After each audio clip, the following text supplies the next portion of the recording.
Hello and welcome to another episode of Arms Ranked.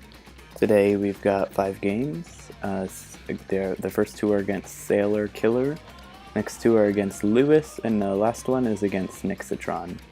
So let's get into it. Also, there's a party crash going on right now, Mechanica versus Springtron. I bet you'll never guess who I'm going to be supporting. Anyway though, this player... I can't remember if they were ranked 18 or 19, but whatever it was, this is again the sort of strategy that I see pretty often, and I'm not really sure if that was a pretty lucky grab. I see pretty often, and I'm not really sure if people are getting to this rank using this strategy because people just don't know how to deal with it or what. But pretty much. I mean, okay, to be fair, I think they got a round off me this game, but still, I think I had him pretty well figured out by the second game. I almost got a perfect, and had I landed that rush, it would have been a perfect. But I think something they did this round, maybe they played a bit more patiently this time around. But really, if they're going to shoot them in the air, then I'm just going to hit them when they land, especially because they have light arms. It's like, I don't even need to worry about my arms being deflected or knocked down by anything. But I'm getting pounded by the Tri-Blast. Unfortunately, I dash instead of shield. Should have just blocked instead of dashing, because now I'm caught in the lag. And there was an example just now of, let's see here. Oh, that didn't go back far enough. I'm really sorry about this. But right here, as you could see, the explosions made it so that it was nearly impossible to see the torture shots coming. And that might be another reason to want to use the nade a bit more, even if I don't. Well, I really like it, but even if for whatever reasons it gets a heavy nerf. But yeah, I think that the hardest thing I was having trouble figuring out was how to land a rush on this player, and I was trying to just land it, or like use the rush whenever they landed on the ground, which wasn't quite working out for me. So I'm trying to build up rush now. We both get it simultaneously. So I don't know if either of us really wants to use it, especially if we can just, finish it off normally. But yeah, they finished me off with a nice little explosion. So on to round 3. I switched to double nades just because, like, it'd be nice to have more ammo to plow through their stuff.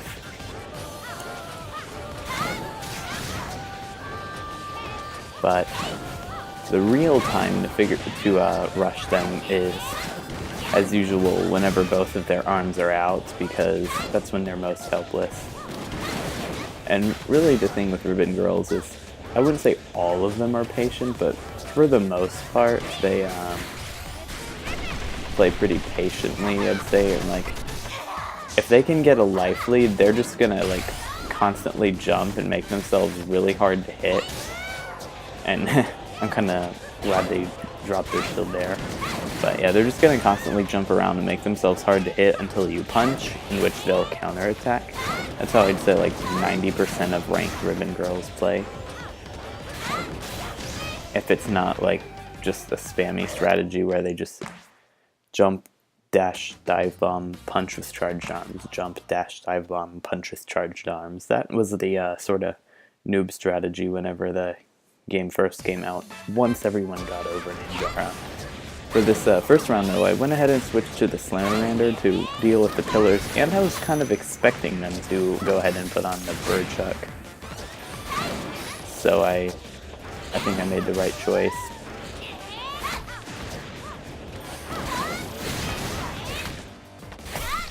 Just trying to get these pillars out of here.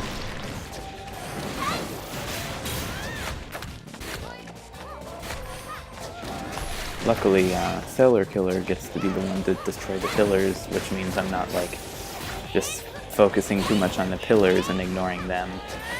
That grub would have been pretty neat if I had aimed it better, I guess. I don't know.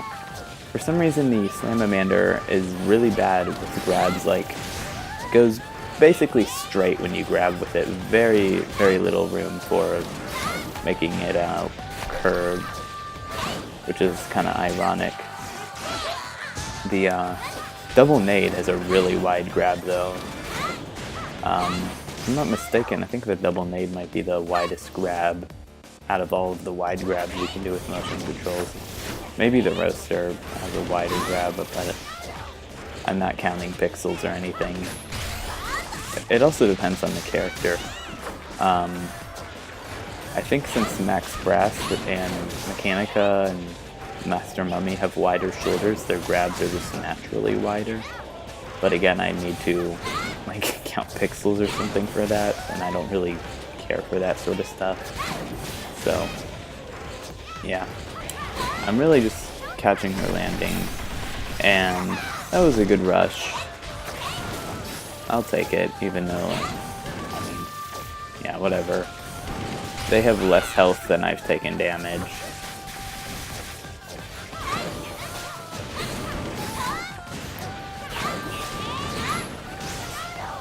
So, good games. Next up is rounds against Lewis.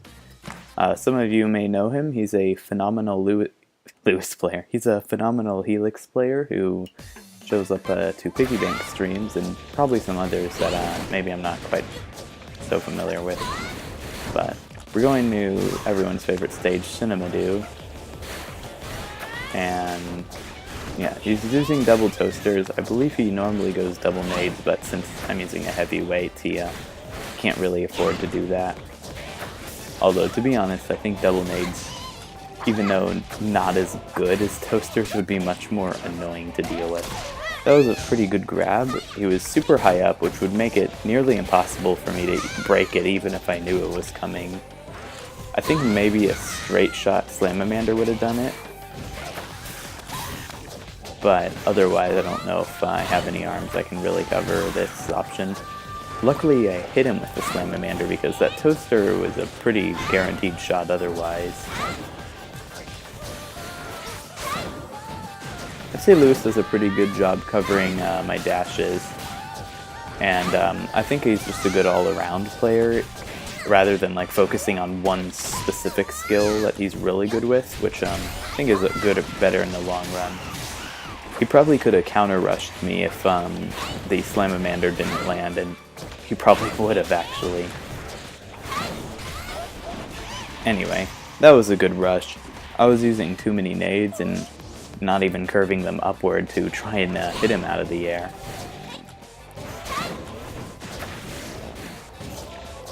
And that toaster, like, ooh. And I think I mentioned this before, but there's just something about this stage and Ribbon Ring, maybe another one, and even Ramen Bowl to an extent, but it's really just the stage and Ribbon Ring where characters just, like, they can be out of range, but it looks like they're in your range.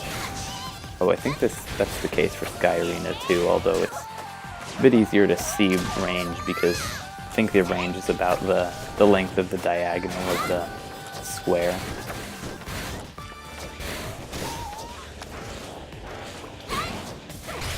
Anyway, I go ahead and rush, but unfortunately it misses, so I'm not able to get more than chip damage.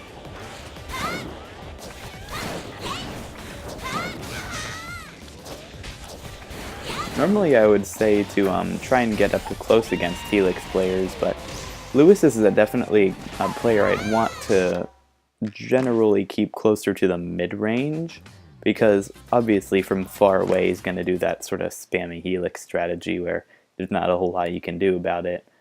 But up close he's also pretty powerful because he can grab you and nothing short of like a Hydra or Funchuck will be able to deflect it. He's pretty good with the mind games, especially considering how difficult Helix can be to hit sometimes.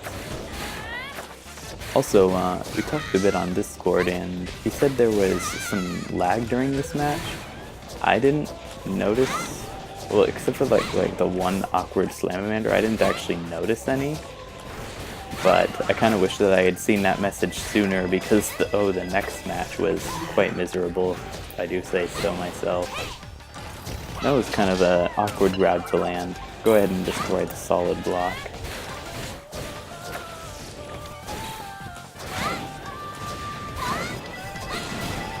Trying to stay away from him, because a lot of players, him included, like to try and milk grabs off of rushes, and I'm not really sure how to like counter that strategy besides just reading, but I'm able to land a rush on him despite the Slamamander not hitting initially. And right here I was kind of hoping I'd be able to take the round, and oh, I get a grab and take the round.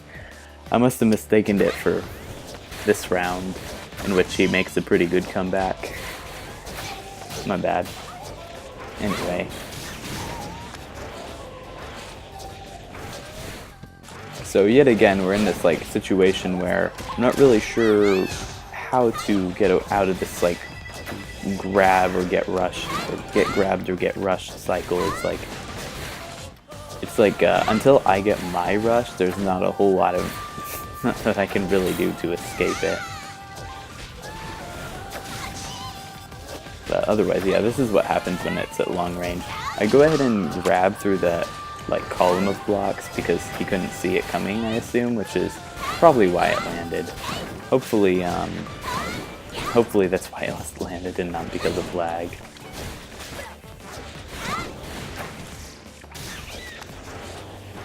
Anyway, though, he goes ahead and does the same thing right back at me, taking advantage of Helix's puddle form, which is something that, like, initially, whenever the game... So, I do land a rush. I think if it got the full damage, it would have been a KO. But, you know, initially, whenever the game came out, I had actually, like, considered maining Helix. And I was, like, thinking, oh, yeah, I'm gonna be so sneaky with the puddle. I'm just gonna, like, get a hit and then duck underneath the cars on Cinema 2. I thought that he could go under the cars. Oh yeah, this is what I was thinking of. I was thinking like, I was hoping I could get a hit on him, but unfortunately he's able to take me out for a pretty clean finish. And I think this is the round that he said there was especially a lot of lag on his end. So I apologize for that. But yeah.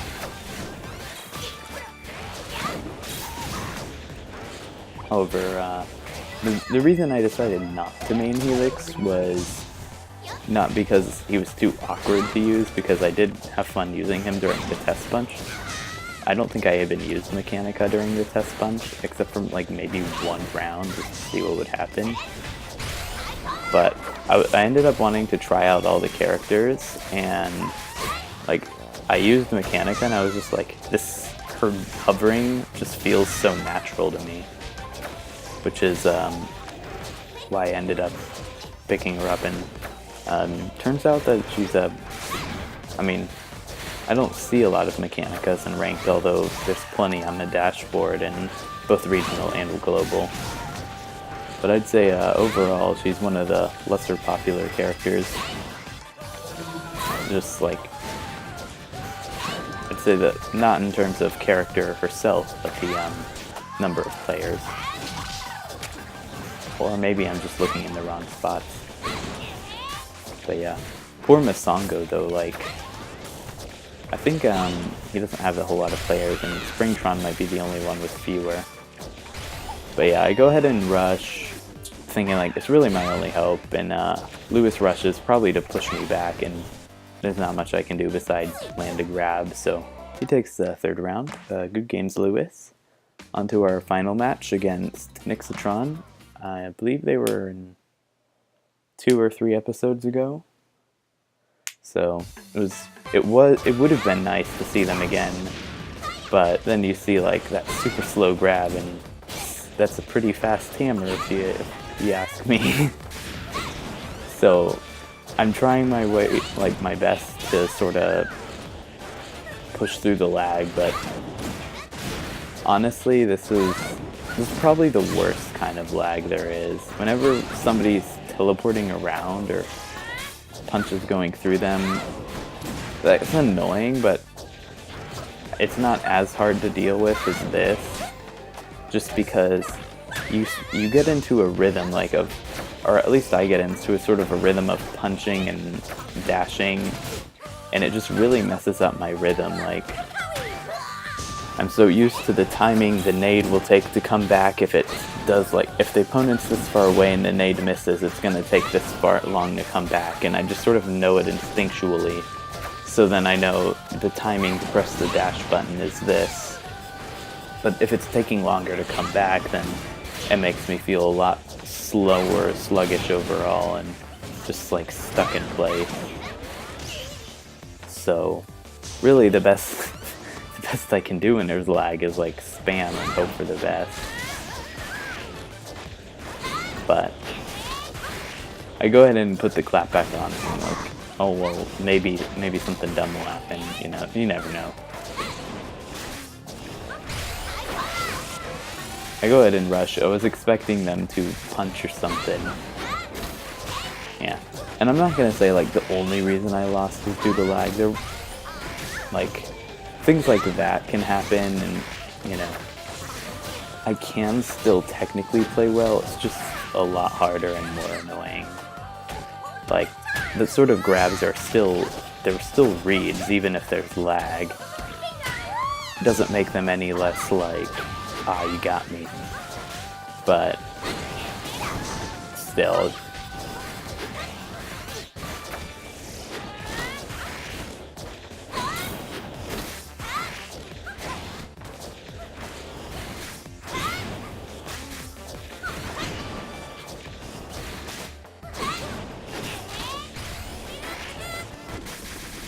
Luckily, the clapback forces her to like dash away, but I think that looked really funny. And she doesn't really get a rush, but she's able to like dash away and beat out my rush with a roaster. Not a whole lot I can really do now with 10 seconds left. Kind of hopeless. Unfortunately, I think Nixitron is ranked 19, so I did lose a fair amount of meter, but I can get it back. It's not that big a deal. So, good game. And yeah, thank you for watching. Bye.